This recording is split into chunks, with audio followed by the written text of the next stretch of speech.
that's when you should be watering your plants. Hey Rachel, Hilton Carter here, your favorite plant stylist and also plant daddy, as some like to say.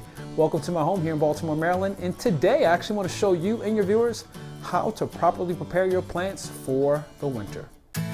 So when it comes to turning the heat on in your home, you want to be aware that it's going to create a more dry atmosphere. You want to make sure they're getting the humidity that they're going to need during the winter months. I try to mist my plants every 2 to 3 days, depending on the plant, possibly every day. So you want to make sure that you are pulling any foliage that might be touching the glass of your window away from it. That glass can get really cold and the foliage of your plants can suffer from it. Of course, it's winter. It's going to be a bit colder outside, which means colder inside, which means you're going to want to turn on your heat. You might want to help those plants by either pulling them away a bit from those radiators or protecting them with some piece of wood maybe. Placing that wood on top of that radiator can at least help them, separate them from the heat of the radiator below.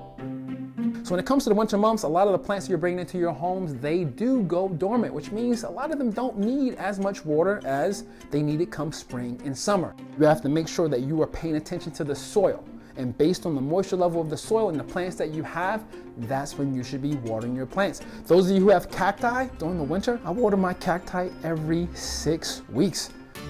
Then let's say maybe you don't have a lot of time on your hands, but you have plants that are very needy. I have a lot of ferns that are very needy. One way you can do it is to get yourself some water spikes made of terracotta. You stick them down in the soil and you take just any wine bottle full of water, stick it into that water spike, and over time that terracotta, it'll slowly release moisture through the clay of that spike and into the soil, watering over and over again. A lot of plants will lose nutrients over the year. That water will strip all of the nutrients away from that soil. That's why they say come spring, you should be fertilizing your plants. But you can focus on that during the winter as well.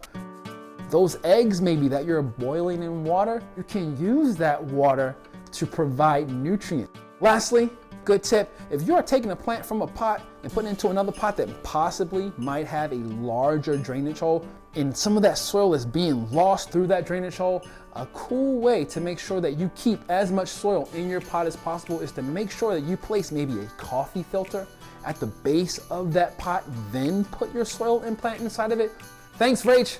Happy planting, everyone, and of course, stay wild. Thank you, Hilton. You are wonderful. Wait. Bravo, bravo, bravo.